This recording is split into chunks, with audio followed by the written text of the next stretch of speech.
The call came on a Tuesday morning while I was replacing the washers in my kitchen faucet. My daughter's voice carried that bright, urgent tone I had learned to recognize over the years. The one that meant she needed something but would spend 10 minutes pretending she had simply missed me. "Dad, we need to talk about the house." I set down my wrench and wiped my hands on the towel hanging from my belt. Through the window above the sink, I could see the narrow street where I had lived for the past 8 months. Small rental. Clean enough. The faucet had been dripping for 3 days before I had finally bought the parts. "Which house?" I asked. There was a pause. "You know which house." I did know, but I wanted to hear her say it. The house they meant was the one I had built with their mother 32 years ago. 4 bedrooms, wraparound porch, oak floors we had sanded ourselves over one long July weekend, while mosquitoes fed on our ankles. The house where I had taught each of them to ride bicycles in the driveway, where we had hosted every Thanksgiving until their mother passed, where the kitchen still smelled faintly of her bread if you stood in the right spot on a humid morning. The house I had sold 4 months earlier without telling any of them. "I'm listening," I said. "We want to buy it back." I picked up the wrench again and fitted it over the valve stem. The metal was cool in my palm. "It's not for sale." "Dad." Her voice shifted into that patient register people use when explaining obvious things to the elderly. "We talked to the new owner. He said there's a clause, something you put in the contract." "There is." "So we can buy it back. That's what clauses like that mean." I tightened the valve until it seated properly, then tested the handle. No drip. "Come see me this weekend. We'll talk about it then." She agreed quickly, which told me she had already cleared her schedule. After we hung up, I sat at my small kitchen table and drank the coffee that had gone cold while I worked. The rental had come furnished with mismatched chairs and a table that wobbled when you leaned on it. I had wedged a folded napkin under one leg the day I moved in and had not bothered to find a better solution. The house I had sold sat 12 miles away, in the neighborhood where property values had quietly tripled while I was still living there. My son had pointed this out often during his visits that had grown less frequent over the years, shorter in duration, more obviously motivated by duty than desire. "You're sitting on a gold mine, Dad," he would say, standing in the kitchen doorway with his keys already in his hand. "You should really think about downsizing." My daughter had been more subtle. She would mention retirement communities where her friends' parents were thriving, places with activities and medical staff on call. She would leave brochures on the counter, glossy pages full of white-haired people laughing over cards or pottery wheels. Neither of them had visited in the 6 months before I sold the house. Neither had called on my birthday. When I tried to reach them, messages went unreturned for days, then weeks. My son's wife would sometimes answer and promise he would call back soon. He never did. The house had grown large around me.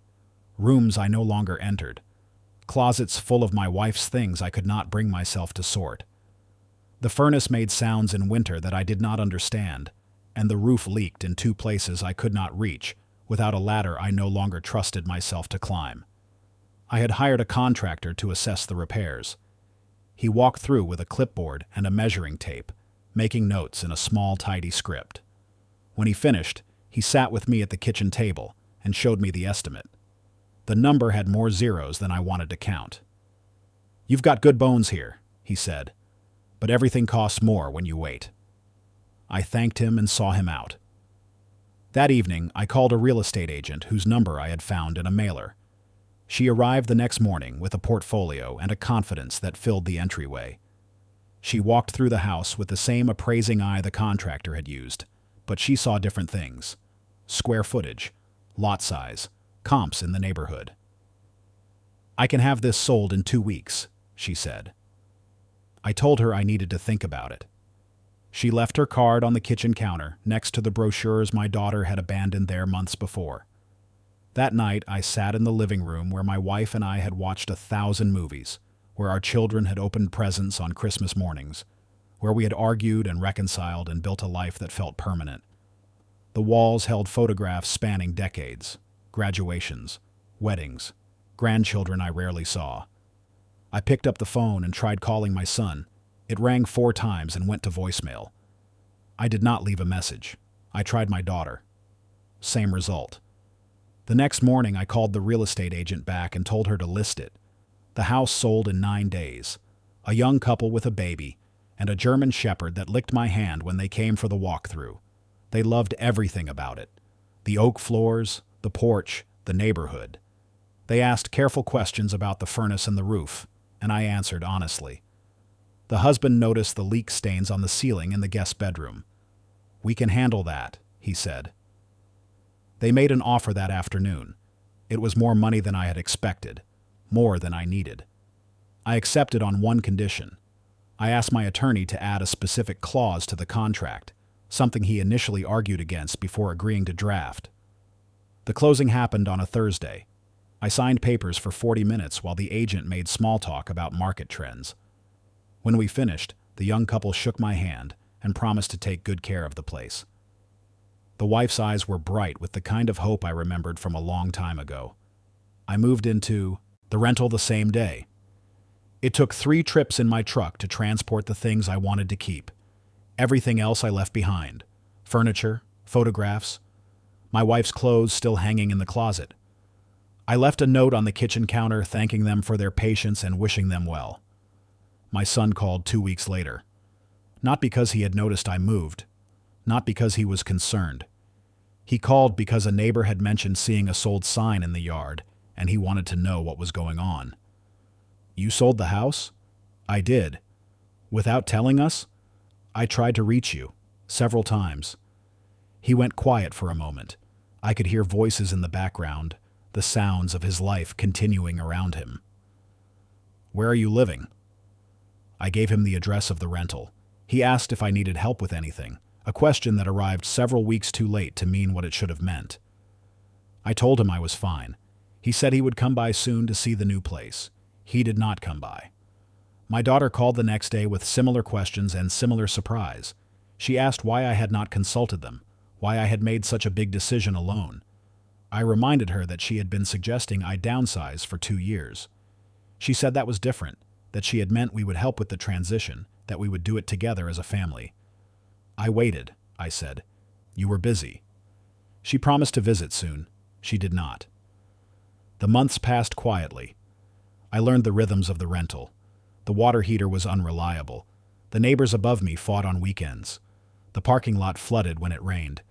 But the space was mine, and no one else's. I did not have to maintain rooms I did not use or worry about repairs I could not afford. The mortgage that had anchored me for 30 years was gone. I slept better than I had in months. I sent cards on birthdays and holidays. I called on Sundays. Sometimes they answered. Often they did not. I learned to expect nothing and was rarely disappointed. Then the call came about buying back the house. Saturday arrived with the kind of gray sky that promises rain without delivering. My daughter knocked on my door at 11.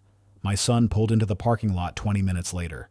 They stood in my small living room looking at the sparse furniture and bare walls with expressions I could not quite read. "This is where you're living?" my daughter asked. "For now." My son walked to the window and looked out at the parking lot. "How much did you get for the house?" I told him. He turned around. "That's below market." It was enough. "You could have gotten more. We could have helped you negotiate." I know what I signed. My daughter sat on the couch and folded her hands in her lap. She had her mother's posture, that straight-backed grace that made waiting look elegant. "Dad, we want to fix this. We've been talking, and we realize we should have been more present. We should have helped you." "You should have," I agreed. "So let us help now. Let us buy the house back. We can put it in a trust, make sure it stays in the family. You can even live there again if you want." I sat in the chair across from her. The wobble in the kitchen table extended to most of the furniture here. I had learned to sit carefully. "Why do you want it?" "It's our home," my son said. "We grew up there. It has history. Our kids should have the chance to know it. They've never visited." "Because we didn't bring them," my daughter said gently. "But we want to change that. We want to be better." I looked at both of them, my children, adults now with their own families and mortgages and excuses. I had raised them to be independent, to build their own lives. I had succeeded. They had built lives that did not include me, except when convenience allowed or guilt demanded. The new owners are happy there, I said. They've already started fixing the roof. We'll pay them above market, my son said. Whatever it takes. We've talked to our banks. We can make this happen. There's a clause in the sale contract. We know. The realtor mentioned it when we reached out. Did she explain it? They exchanged glances. She said it was unusual, something about right of first refusal if they ever decide to sell. Not quite, I said. I pulled out the folder I had prepared. Inside were copies of the contract pages, highlighted in yellow where the clause appeared. I had my attorney write it carefully, making sure every word would hold up if challenged. The clause states that if the current owners ever choose to sell, I have the right to purchase the property back at the original sale price, not market value, not adjusted for inflation, the exact amount they paid me. My daughter leaned forward. That's good, Dad. That means you can get it back cheap. It also means, I continued, that this right transfers to my estate upon my death, and I've specified in my will exactly who can exercise it. My son's expression shifted. What does that mean? It means the house can only return to family members who maintained consistent contact with me during the year prior to my death. The will defines consistent as monthly phone calls, quarterly visits, and presence at major holidays. The silence that followed had weight. My daughter's hands tightened in her lap. My son's jaw worked like he was chewing something bitter. You're punishing us, my daughter said finally. I'm setting boundaries. That's not fair. Fair would have been returning my calls. Fair would have been visiting your father when he was alone in a house too big for him, trying to fix things he could barely reach. Fair would have been noticing I sold my home and moved before your neighbor mentioned it. My son shook his head. This is manipulation. This is clarity, I said. I'm not angry. I'm not wounded. I'm simply making sure that if you want what I built, you understand it comes with responsibility. You don't get to ignore me for months, then show up demanding access to assets I created when it becomes convenient. We're your children, my daughter said, and her voice finally carried something that sounded like genuine pain. You are, and I love you. But love doesn't mean I let you treat me like a bank you can withdraw from when needed and ignore the rest of the time. I handed them each a copy of the contract clause and the relevant section of my will. They read in silence. The words were clear. My attorney had made sure of that. How long did you plan this? My son asked. I started planning it when I realized I was calling you more than you were calling me. When I noticed that every conversation we had ended with you needing to go. When your children didn't recognize my voice on the phone. My daughter set the papers on the coffee table. Her hands were shaking slightly. What if we change? What if we start calling more? Visiting more? Then a year from now, you'll be eligible. That's how it works. And in the meantime? In the meantime, a young family is building their life in a house that deserves to be lived in. They're fixing what I couldn't fix. They're filling rooms that sat empty. They send me photos sometimes, updates on the repairs. The leak in the guest room is patched. They refinished the porch. Their baby took her first steps in the living room where you took yours. My son stood and walked to the door. This is insane. It's documented, legal, and final. He left without another word. My daughter stayed a moment longer, looking at me with an expression I couldn't quite parse. Confusion, maybe, or the first stirrings of understanding. Did you really feel that abandoned? She asked. I felt exactly as abandoned as I was. She nodded slowly, picked up her purse, and walked to the door. At the threshold, she turned back. I'm sorry, Dad. I know. Will you answer if I call? Always have. She left. Through the window, I watched them stand in the parking lot talking, their gestures animated. My son got in his car first and drove away. My daughter sat in hers for several minutes before starting the engine. I made coffee and returned to the kitchen sink. The faucet I had fixed yesterday was dripping again. I would need to replace the whole assembly, not just the washers. It was the kind of problem that had a clear solution if you were willing to do the work. The calls started coming more frequently after that. My daughter phoned every Sunday evening. The conversations were brief at first, awkward exchanges about weather and work, but gradually they lengthened. She asked about the rental, about my health, about whether I needed anything. I answered honestly. Sometimes I needed things. She started showing up to help. My son took longer. 3 months passed before I heard from him again. When he finally called, he did not mention the house or the contract. He asked if I wanted to meet for lunch. We met at a diner halfway between his office and my rental. He looked tired. We talked about his kids, his job, the small frustrations of daily life. He asked about mine. "The rental's fine," I said. Quiet. "You don't miss the house?" "I miss what it was, not what it became." He nodded. We finished our lunch. He paid the check and walked me to my truck. "I'll call you next week," he said. He did call. And the week after that. The young couple who bought the house invited me over for dinner 6 months after the sale. They wanted to show me the renovations. I drove through the old neighborhood and parked in the driveway where I had taught my children to ride bicycles. The oak tree in the front yard had grown taller. Someone had trimmed the hedges. They greeted me at the door with warmth that felt genuine. The baby had grown into a toddler who watched me with solemn eyes. The dog wagged its entire body. Inside, the house smelled like paint and new wood and something cooking in the kitchen.